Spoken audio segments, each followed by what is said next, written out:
Okay, as I said, for those there should be notes in the back, the different political branches and what do they stand for. You can just grab some back there.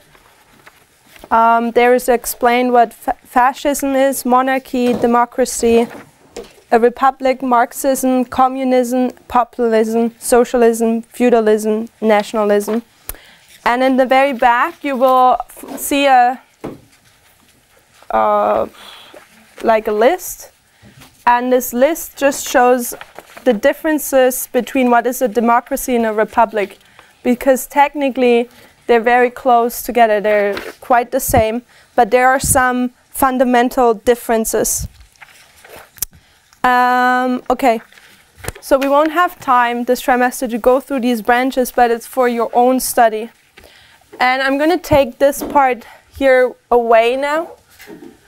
This was the picture how we showed how Bismarck was able to unite north and south of Germany under Prussia. This was the Kingdom of Prussia, first allied with the north, fighting against Austria in the 7-week war, 1866 and 67. And then we saw that Bismarck sort of kept poking the French, who are here on that side of Germany, and managed to unite there the south as well, the southern states and kingdoms of Germany. And this is now the United Germany. Just to recall the history. I'm taking this out now. So this morning we continued with our time period here. We're heading to November 9th, 1918, where Germany is declared a democracy. And this morning we continued with the story of First World War. We said on August the 1st, 1914, Germany is entering into the First World War. Kaiser Wilhelm II, the Emperor of Germany, the German nations, he is on the balcony, declares that Germany is now finally at war, and it causes this anxiety among the people that they finally go to war for their fatherland, defending their fatherland.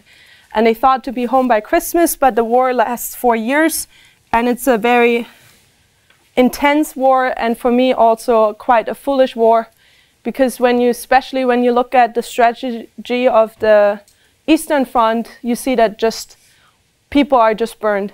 Just thousands of people are put in the front line, they get shot, and just more people are being put up front. So the warfare wasn't as smart. In 1916, we mark 1916, that's where the Wilhelm II is starting to withdraw. He's not so interested in the affairs anymore because he's not a very good military man. And his generals, one of them is a very famous one, Erich Ludendorff. He takes more and more over, and he's a very interesting guy because he plays a big part in nationalism after the First World War. Him and Hitler fight together for creating a nationalism Germany, but often he's not as famous as Hitler somehow.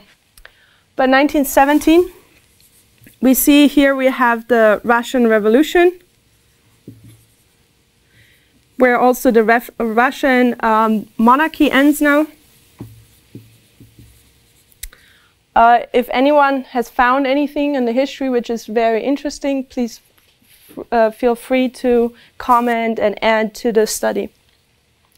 Interesting for me was that the German government, or the German Wilhelm II, he was supporting the Bolsheviks. He was supporting them financially, so that they had enough support to continue with the revolution, which then led to the downfall of the Tsar family. Monarchy ends in Russia. Then we said all the nations in Europe, we have our little chart over here, all the nations are starting to be tired of the war. 1915, I believe. First in the war you have Germany allied with Austria, which was Bohemia, Hungary, and the Slavic tribes. This is where also the attack was, which led to the Crown Prince of Austria being killed. It was in this area. So first you had the ally of Germany, Austria, and Italy. But in 1915, Italy switches to the other side and sides with France, the UK, and Russia, which is over here. Back then, Germany was this portion here. So this is a map of how Europe looks today.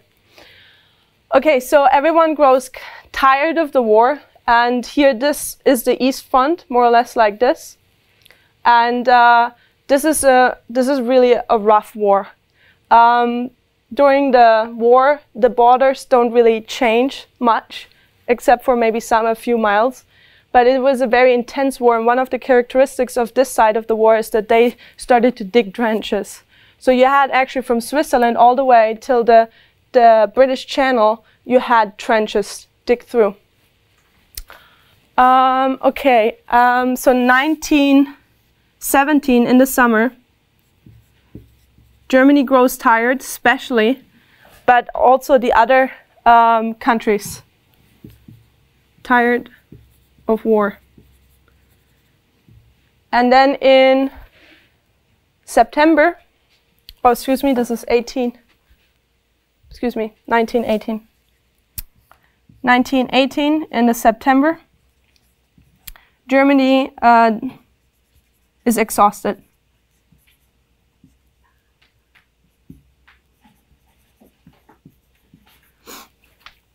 The generals tell the Kaiser, that Wilhelm II, that if they continue war, it's pointless, it's in vain.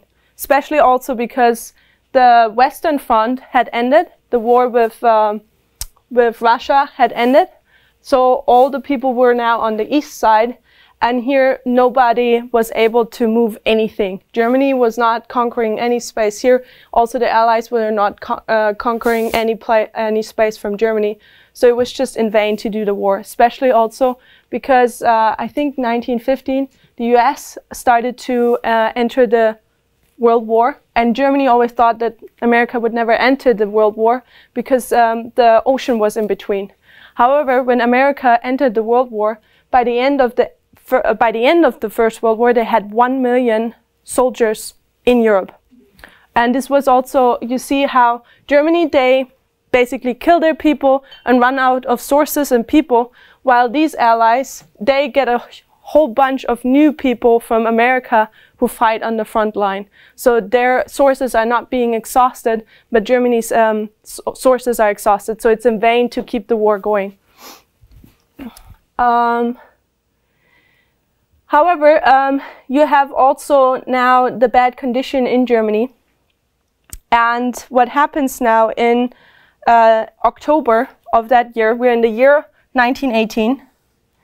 And what happens in October is that Wilhelm II, almost the entire First World War, he hasn't used his fleet. That was kind of his toy. And he never really used it. So in October, he started to say, okay, let's have one more big attack on the UK. However, what happens now is that the sailors start to rebel. They don't want to, they say that the war is insane, we're not going to go anywhere anyway. So they're starting to rebel. So you start to have this rebellion of the sailors.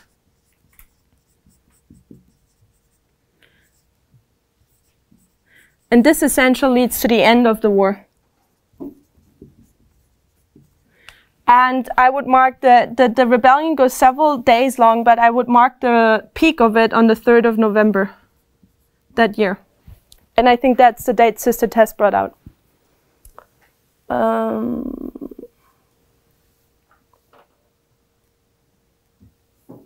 Let me see. Interesting is that the sailors, they go off the ship, they start to demonstrate and rebel, and the troops of the military from the Kaiser or Wilhelm II, they command the military to shoot those rebellious sailors down. However, even the military is so tired that they say we won't shoot other Germans and just don't shoot the sailors, and they participate in the rebellion. And the shouting of the rebellions, or their motto was, we want peace and we want bread. So they just want peace and they wanted to have food again. That's how bad the condition was. And this attitude of this rebellion swept over all of Germany, all the military, all the people, and basically everyone was so tired of war that they didn't want to keep doing this. Then also in that time period when the United States started to enter the war, they were kind of making demands on the German government, because now Germany started to look for peace treaties, but try to, of course, to get still as much out of it as possible. However, one of the demands from America to have peace was that the Kaiser, Wilhelm II, the king, was resigning. And at that time, Kaiser Wilhelm was in Belgium, and the government was here in Berlin. And Berlin, they suggested strongly to the Wilhelm II to resign. However, him being in Belgium, he always refused to resign.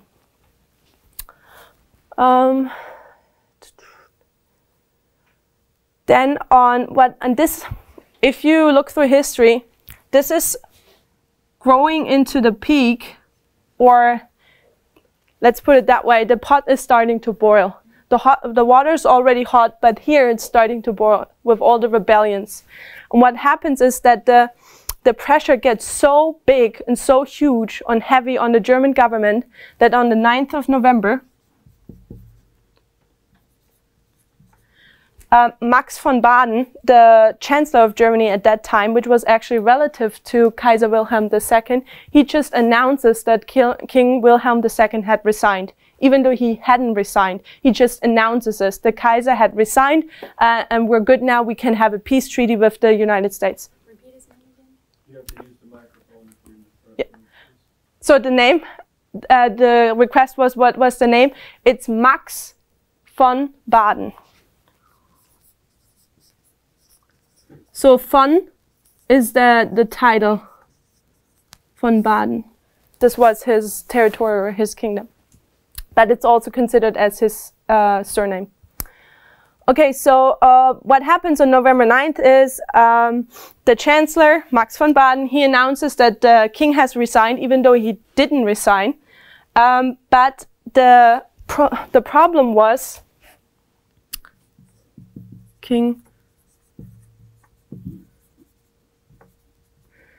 The problem was that in this time period of this uprising of different various parties, you didn't just have the Democrats fighting for supremacy in Germany, but you also had the seed sown by Karl Marx. You had communism starting to rise there as well. And there are several parties are trying to reach now supremacy within Germany as they see First World War ending. However, Germany almost got communism, or turned into be communist in this time period on 9th of November. However, there was a guy called, Karl Liebknecht, and it was announced that he, at 4 o'clock in the afternoon on November 9th, he wanted to pronounce Germany now to be a democracy, but a communist democracy. Now the government in Berlin hears about that, and they get even more pressure now. And so what happens is, at lunch, just one of the politicians, which is Philipp Scheidemann, he just opens the window of the government, or the palace of the government, the house of the government, and shouts out to the people who are in front of the house gathered, and he just shouts out and says that Germany is now a free socialist republic, to prevent that Germany would turn or be a communist country. So he does that out of nowhere. He's not even talking with the government, nothing. Nobody knows what's going on. He just announces Germany to be now a democracy. Because there's so much pressure on them. So what we can mark here is that the king resigns, even though technically he didn't resign.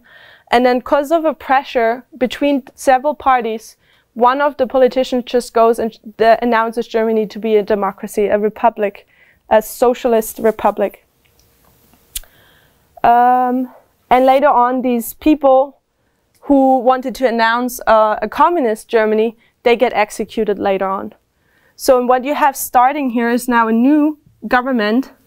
This was here we see the end point, November 9th, 1918. This is the Wilhelmina period. This is also considered as the, as we talked previously in the studies, as the Second Reich of German supremacy within Europe. And this is now the Weimaraner Republic.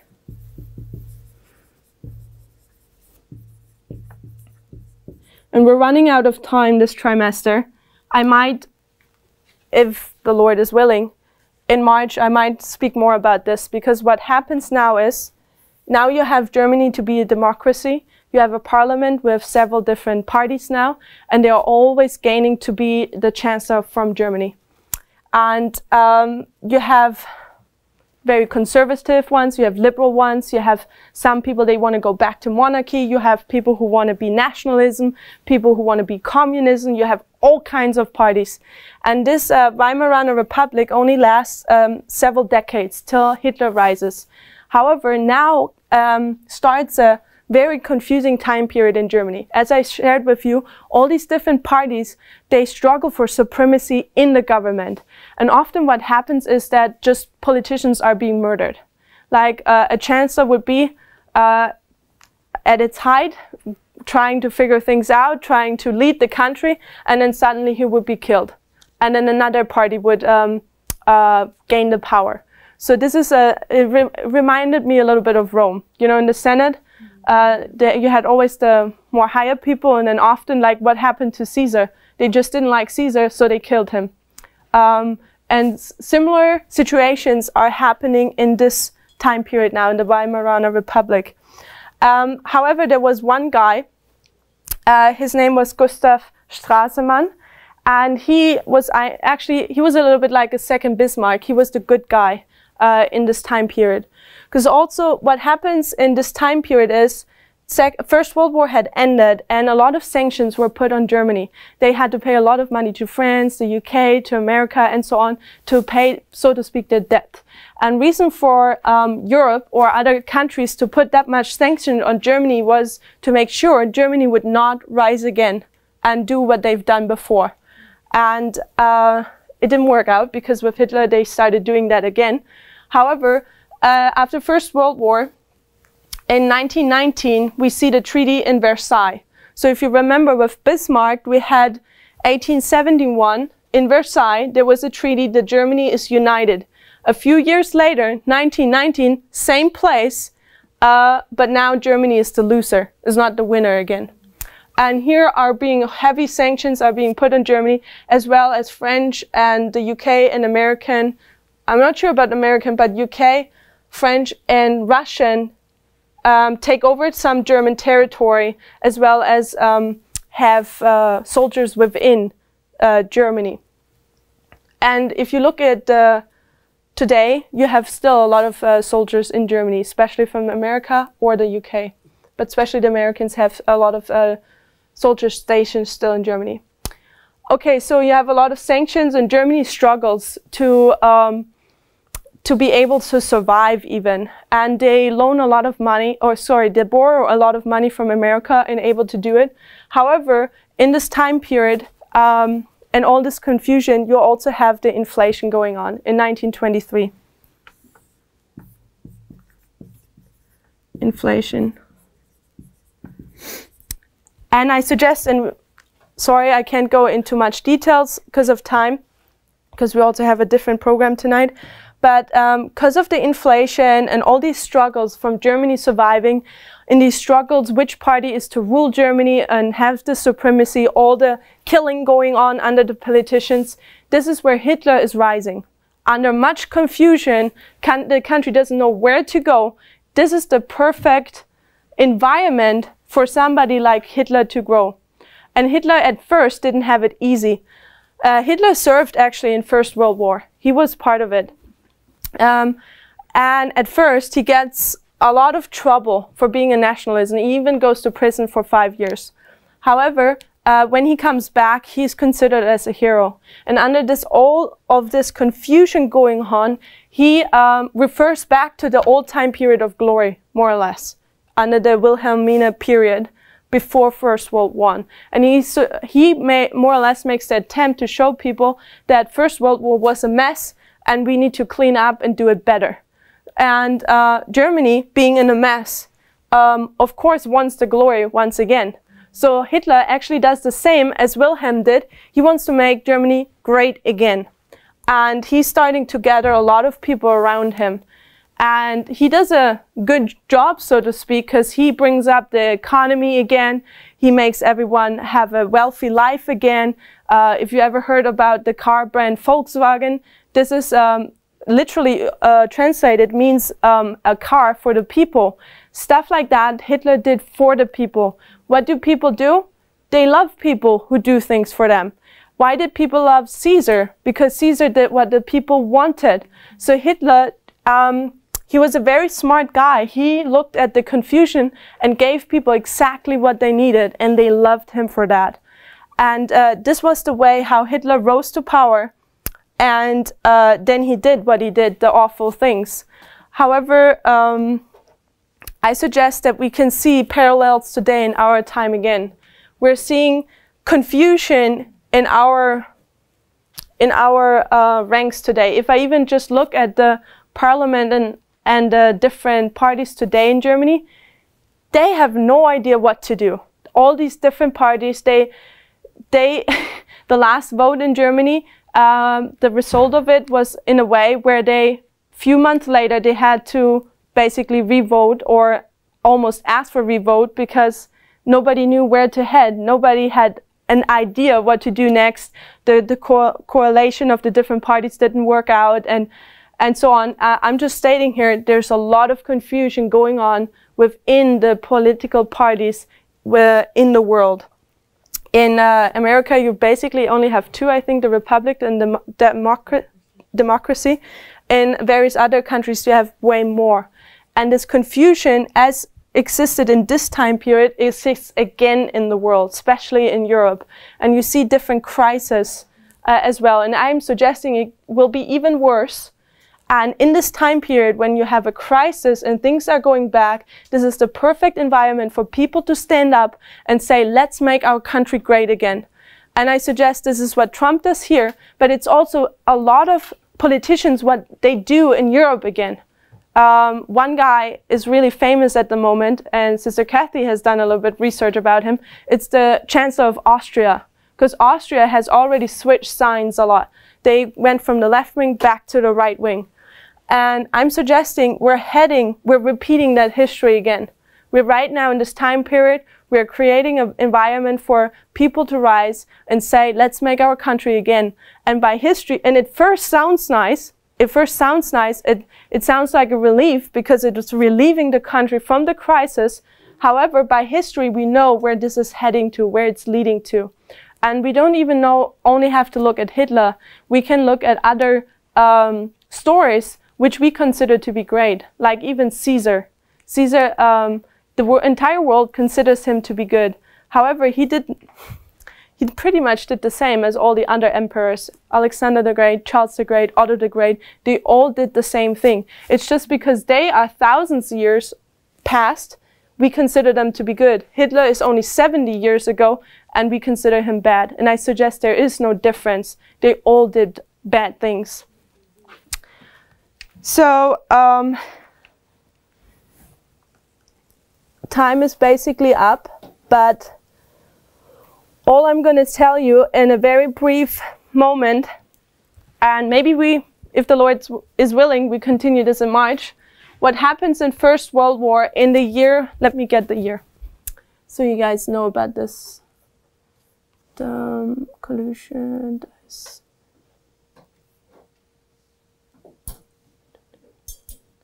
I think it's 1917, 1918. And in your own time, research the Sixtus affair.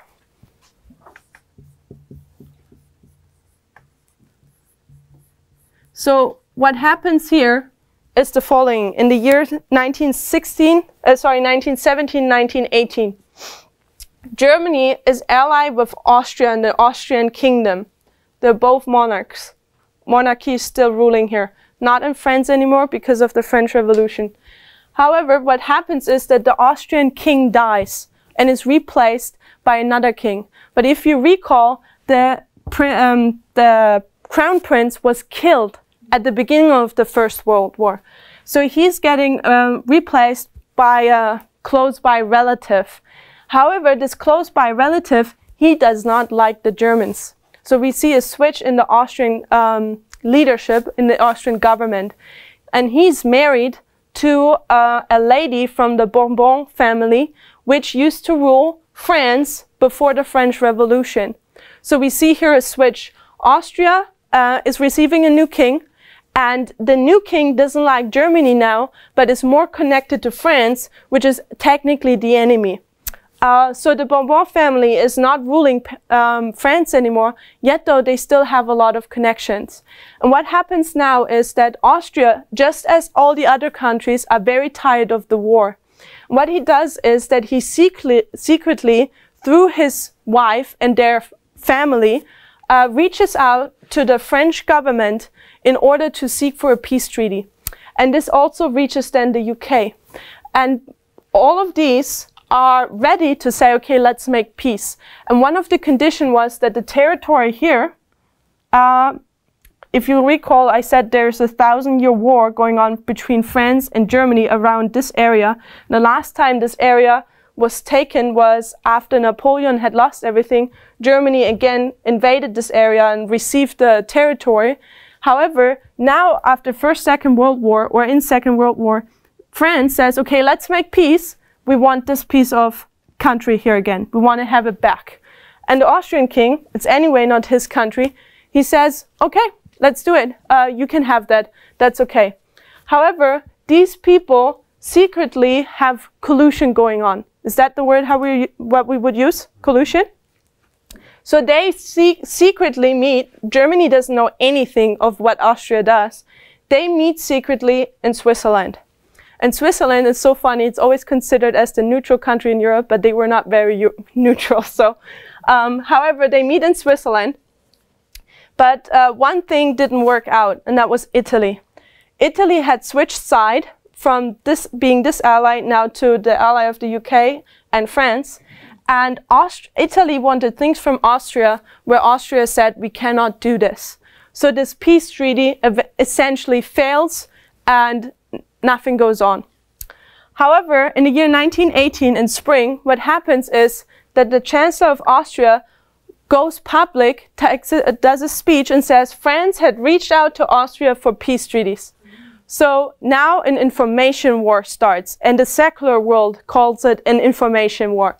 Because now the Chancellor of Paris or France steps up and says, hold on a minute, it was not us seeking for a peace treaty. In fact, you and your king came to us to ask for a peace treaty.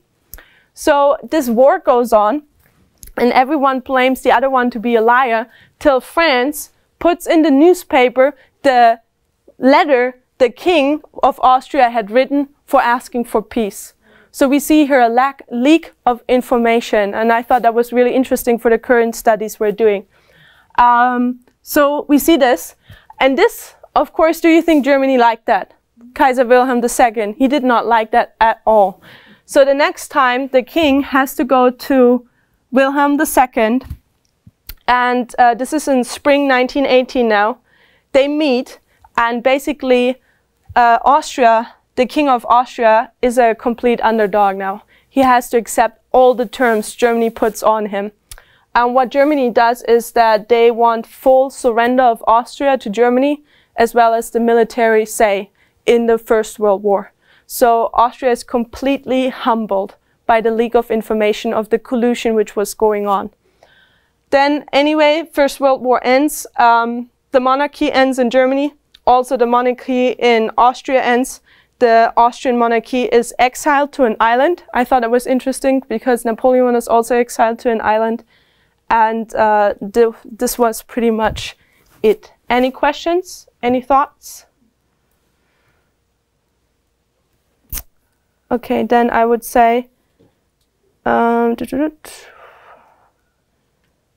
let's close with a word of prayer. And I hope you enjoyed the study of the European history and that it added a little bit to the information about November 9th and what we are to expect. Dear Father in heaven, we thank you that we're able to gather here to study your word, Lord. We see how your hands are going through history and how we see patterns that history is repeating all the time. Lord, help us to have discernment to see what belongs where and what is repeating when. Lord, time is short and we need to be prepared. And we ask you that every one of us takes a new amount of effort to prepare ourselves for the coming close of probation. We ask you also, Lord, to enjoy the journey and the days we still have remaining. Lord, also as we depart, we ask you for your blessing for the coming week and also for joy for this evening. In Jesus' name we thank you for that. Amen.